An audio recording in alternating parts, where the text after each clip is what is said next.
A raíz de la guerra de Estados Unidos contra el narcotráfico y la intención, ¿verdad?, de detener a Maduro, la presencia militar de los Estados Unidos aumenta en la zona sur de Puerto Rico. ¿Cómo esto afecta la dinámica, las comunidades cercanas, los que viven allí? Veamos el siguiente reportaje de Luis José Mora. Puerto Rico vuelve a ser escenario de maniobras militares. Cientos de marinos se entrenan en las costas del sur, mientras el Pentágono intensifica operaciones contra el narcotráfico en el Caribe. El sur en el tablero militar. Hemos tenido diferentes tipos de opiniones. Hay unos que entienden que están a favor de que tengamos este tipo de relación con la Marina. Hay otros que no, que entienden de que el ejercicio que se está llevando a cabo va en contra de sus principios. Proveamos recursos para lo que es la invasión de Venezuela. Eso son especulaciones que se levantan, ¿verdad? No vamos a permitir de ninguna manera de que sean unos ejercicios invasivos o que mantengan un bala viva. Y realmente aquí no hay ningún problema que estén. Nosotros los recibimos porque son parte de la nación. Tanta droga que eso por lo menos arriesga un poquito las lanchas y eso. Yo soy ex militar y favorezco al 100% y ojalá que algún día Venezuela sea libre, ¿ves? La presencia militar dentro de lo que es la autoridad de Puerto de Ponce y toda la región sur siempre ha estado. O sea, no impide con el comercio regular, no impide con el comercio normal del puerto. Ellos son un cliente más. Ellos pagan su entrada, pagan su trabajo, se hacen trabajos de logística, se hacen trabajos de mantenimiento dentro del puerto. Eso mueve la economía del puerto, mueve la economía de la ciudad y mueve la economía del sitio donde ellos vayan. Las imágenes de militares que hoy se ven reviven el debate de la región sur como plataforma militar, turística, comercial y hasta humanitaria. Los puertos de Puerto Rico y los aeropuertos siempre han sido utilizados por la milicia de Estados Unidos para, ¿verdad?, tienen su presencia y sus actividades. Anteriormente, muchos años atrás, pues habían bases militares y demás, pero todavía hay una presencia. Y yo creo que estos puertos y aeropuertos sirven para abastecer no tan solo diría yo, el combustible, sino también agua, comestible. Así que yo creo que es una área importante mantener esta infraestructura lista para este tipo de actividad porque es un potencial grande de economía y desarrollo económico. Este puerto en particular también puede convertirse en un centro de mantenimiento, apoyo. ¿Por qué vino el ICON aquí? A certificarse, a darle las últimas terminaciones a la embarcación antes de entrar al territorio dominicano. O sea, el potencial que tiene el puerto sobre ese particular es enorme. Aparte de que nos podemos sacar del marco y la perspectiva de lo que estamos hablando, el aeropuerto Mercedita. Y en la región sur, tú tienes Salinas, Campamento Santiago, tienes Forales, tienes facilidades militares cerca y no veo que sea un issue que pueda crear alguna particularidad sobre una operación de esa naturaleza. Entre promesas de seguridad y temores por la militarización, Puerto Rico vuelve a estar en el centro del tablero estratégico de las fuerzas de combate, por lo que el debate está abierto. ¿Somos escudo protector o terreno de riesgo? El sur en el tablero militar. Para reaccionar inmediato se encuentra con nosotros Rafael Cerame, consultor político internacional. Cerame, gracias por estar acá. Saludos, Laisa. Bueno, hacía años que no veíamos un respaldo tan amplio en el pueblo de Puerto Rico a la presencia militar en la isla. Y cuando esa presencia militar está vinculada a la lucha contra el narcotráfico, pues obviamente el respaldo de los puertorriqueños va a ser todavía más contundente. Y quienes se opongan o pretendan argumentar que eso le hace daño a Puerto Rico, lo que están es cayendo en el juego de sectores que se benefician de la actividad delictiva que promueve el narcotráfico. De hecho, también debemos tomar en consideración que este gran bloqueo militar, naval y aéreo de las Fuerzas Armadas de los Estados Unidos a Venezuela y Colombia, en pocas semanas va a provocar una escasez de droga en las calles en Puerto Rico. Sí. Y el gobierno debe prepararse para eso, por las implicaciones que tiene.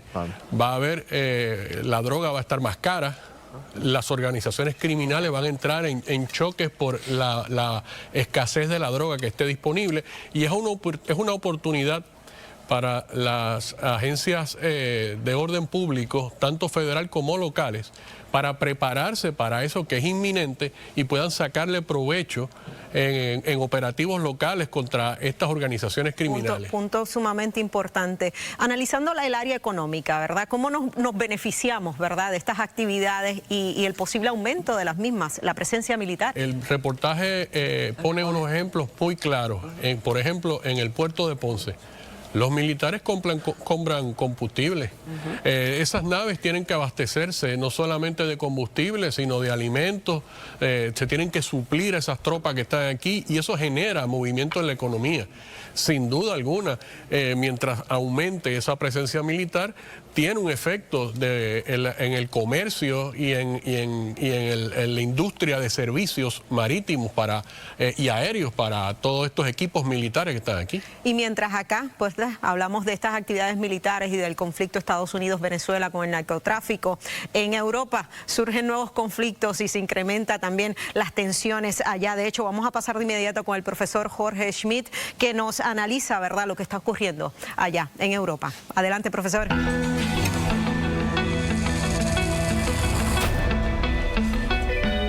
Gracias, Laisa. Bueno, mientras eso pasa aquí en el Caribe y en Puerto Rico, en Europa se está gestando una nueva rivalidad entre Rusia y Polonia. Pero te voy a explicar cuál fue la provocación de Rusia que está generando eso. Pasaron 23 drones rusos sobre el espacio aéreo de Polonia desde Bielorrusia. Inmediatamente aviones caza de Italia y de Holanda fueron a derrotarlos. Entre esos los F-35 de los que hemos hablado aquí. Derribaron 5, los demás pasaron. Pero le voy a decir una cosa, tumbar cada dron de esos cuesta 200 veces lo que cuesta manufacturarlos. Por lo tanto, quiere decir que la OTAN le ha destinado recursos que podrían ir a Ucrania y está utilizándolos en Polonia. Pásame la próxima. Pero eso quiere decir que Putin midió la reacción de la OTAN para saber qué sucedería en caso de que hubiera un conflicto y le mandó el mensaje de que el conflicto de Ucrania podría empeorar. Y te voy a hablar un poco de Polonia, que es el gigante en ascenso. Tiene ahora mismo el tercer mayor ejército de Europa y si sigue así va a ser el primero. Tiene un gobierno nacionalista y antirruso por la experiencia del bloque soviético y de la Segunda Guerra Mundial. Ya invocó el artículo 4 de la OTAN que indica que un país siente su territorio amenazado, pero es el paso preliminar para el artículo 5, que es el que autorizaría a la OTAN a atacar a Rusia. Y también hay un riesgo de cerrar el corredor de Suwalki, que es un pequeño estrecho de tierra que pasa desde Rusia, desde Bielorrusia, pero Rusia lo utiliza, pero tiene que pasar entre Polonia y Lituania para llegar a Kaliningrado, que es un territorio ruso, donde tiene la flota del Báltico y donde también tiene armas nucleares rusas. Y por supuesto que Puerto Rico también está en la mirilla como un posible blanco potencial. Empecemos por los ejercicios militares recientes de lo que estamos hablando ahora. Esas noticias y visuales recorrieron la prensa del mundo entero. También, por supuesto, Puerto Rico es un posible blanco si es que hay una guerra de la OTAN. Es muy poco probable, pero tampoco podemos decir que sea imposible. Si eso pasara, aunque sea poco probable, las cadenas de suministro se verían afectados y los costos de vida aumentarían. Y no digo esto para que te alarmes ni para que te asustes, pero para que estés informado de que hay eventos que pasan bien lejos de Puerto Rico y que te podrían afectar. Y ahora seguimos con Laisa. De hecho, profesor, tenemos aquí a Cerame que quiere reaccionar, ¿verdad?, a lo discutido por el profesor. Excelente el análisis del profesor. La violación del espacio aéreo de Polonia valida los argumentos del presidente francés Emmanuel Macron y de la primer ministra de Italia, Meloni, de que Putin sigue siendo una amenaza para ellos. Esto obviamente es una señal de que Putin no está listo para llegar a un acuerdo en la mesa de negociaciones sobre Ucrania, porque de lo contrario no estuviese violentando el espacio aéreo de Polonia. Esto pudiera extender aún más las negociaciones que Donald Trump anticipaba que con su elección acabaría el conflicto de Ucrania en cuestión de días. pues eso fue no ha sido un mensaje estrictamente político que resultó en una farsa. Y ya vamos para 3 años de un conflicto que en sus inicios apenas le daban una semana a los ucranianos de poder aguantar la ofensiva rusa, y miren por dónde va esto. Rafael, y ya Gran Bretaña y Francia ya enviaron buques para la zona del Báltico. Eso está involucrando a Europa completa. Jorge, Margarita. Sí, quería preguntarles un poco, y es la línea que el profesor Smith trae siempre a este programa, y es cómo Puerto Rico se afecta en términos positivos o negativos, ¿verdad?, de estas tensiones. Y me gustaría un poco enlazarla con la presencia militar aquí en la isla, que hemos estado hablando, beneficios para la economía, el turismo, ¿verdad?, los comerciantes, pero ¿nos hace un poco más vulnerables también? ¿O? Claro, bueno, aquí siempre hay presencia militar, pero sabemos que en los últimos días se ha incrementado y Puerto Rico se ha convertido en un lugar importante, una especie de portaaviones para la operación en el Caribe. Y eso llama la atención porque estas noticias, yo reviso la prensa del mundo entero todos los días, y estas noticias de Puerto Rico han salido en periódicos hasta de China. Esto se está viendo en todo el mundo, y por supuesto nosotros pertenecemos a Estados Unidos y a la OTAN, y no es que sea una probabilidad alta, pero siempre que haya algún tipo de conflicto, pues se ven dónde son los puntos neurálgicos, y es evidente que Puerto Rico está aumentando su valor estratégico para Estados Unidos en el Caribe. En la Primera y Segunda Guerra Mundial, Alemania hundió barcos en el Caribe. Así que hay bastante precedentes de que el Caribe es un lugar importante para los enemigos de Estados Unidos. En este momento es obvio que Puerto Rico es una plataforma que está utilizando las Fuerzas Armadas de los Estados Unidos para enfrentar a una narcodictadura en Venezuela, que es la puerta donde está entrando la mayor cantidad de droga a toda la región.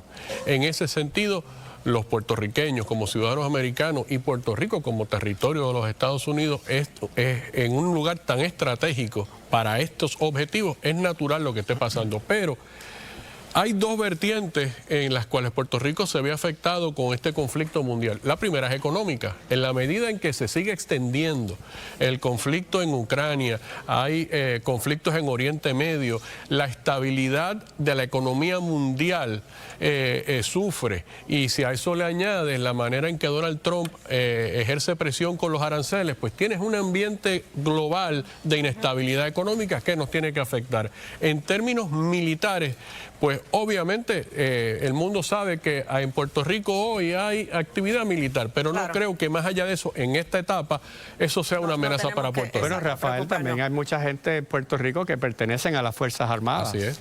Bueno, así que es parte de lo que nos afecta. A ambos, profesor Cerame, gracias. Gracias por la conversación. Pasamos con Kimberly. Muchas gracias. Laisa, estamos de celebración porque crece la red de colaboradores de la campaña Y los Padres, ¿dónde están? ¿Quiénes llegan? Usted no se mueva de su televisor porque vienen grandes invitados.